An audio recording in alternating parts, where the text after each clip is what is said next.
roller is a very unique weapon type, and also one of the funnest. Even though I didn't care for it in the first game, I've been having a great time with the changes made for Splatoon 2.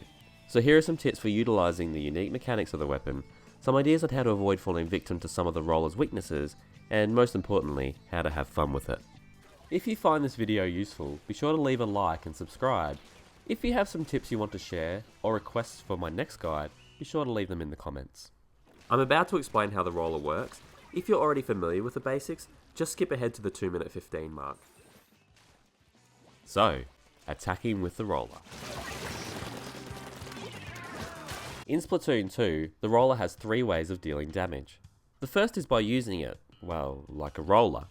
By holding down the ZR button, your character will hold the roller to the ground so you can paint as you run. It will do damage to enemies that you run into, and it will instantly splash any enemies you run over that are in squid form. This has resulted in many accidental kills for me. Although I should point out, when it comes to combat, this is the least effective way of getting splats. Because simply, if enemies see you rolling at them, they're just going to shoot you before you can reach them. The second form of attack comes through tapping the ZR button. This causes your character to slam the roller on the ground. This is an instant splat to enemies hit by the centre of the roller. It also flings a splash of ink covering the general area ahead of you, which does an amount of damage depending on your distance from the target. The further they are, the less it does. You might relate it to a shotgun blast. It's only useful really at close range. Evolving from the first Splatoon, in Splatoon 2 they've added an extra type of attack. This is in the form of a ranged slam which can be activated by jumping and tapping ZR. This will cause the roller to turn vertically and fling a long line of ink a considerable distance. As with a normal slam, hitting an enemy with the roller will result in a splat. With a basic understanding of the mechanics of the weapon, let's talk tactics. The roller might come across as ineffective as a weapon, but it's all about the situations in which you engage. If all you had was a sword, you wouldn't run head on at someone with a gun. Same deal here with the roller. In a head-on engagement with, say, a splatter shot, you're probably not going to enjoy yourself. The roller is super satisfying to get kills with, trust me, but you can't be running or swimming head-on at people. Read the situation and find alternate paths. Sneak around behind people, or my absolute favourite, jump down from above. As you jump, aim to land just behind them and hold ZR, so that even if you miss, they won't have time to react before you splat them anyway. It's very satisfying. Now my personal favourite, the surprise kill.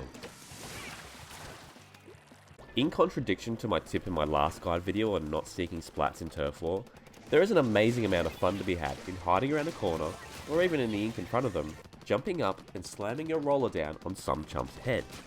It can be relatively easy to predict the paths of enemies, as they will naturally be drawn to patches of your ink, with the intention of covering it, obviously. So you might even bait your foes with a patch of your ink near to your hiding spot. As the game is in third person, you can cheekily peek around the corner, perfectly hidden in your own ink and squid form, ready to strike. Don't forget, you're invisible if you don't move. Be mindful of the distance between you and your enemy, and consider which kind of strike you'll need to use. If they've made some distance, you may need to finish them off with a jumping strike, as opposed to the close range slam. But if you're on my team, please remember that the objective is to ink the most turf. Please. What I like to call the sub-weapon sneak. This tip only applies to the Splat Roller loadout featuring the curling bombs. In fact, you could apply this tip to any weapon featuring the curling bombs. It's pretty simple. Launch your curling bomb and swim in the ink trail left behind it. It's a great way to push into enemy territory and sneak behind, or even sneak up on unsuspecting enemies. Be wary, however, that it can leave you vulnerable if enemies ink the path between you and your bomb. One last note, it works fantastically with the Ninja Squid ability, which makes you hard to see when swimming in ink. The last minute push.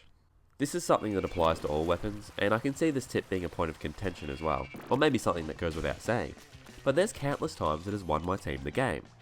During the last few moments of a match where your team is being stomped and is trapped in your spawn, try and sneak behind the front lines, possibly using a curling bomb, and ink as much turf as possible behind the enemies, while they're busy at your base.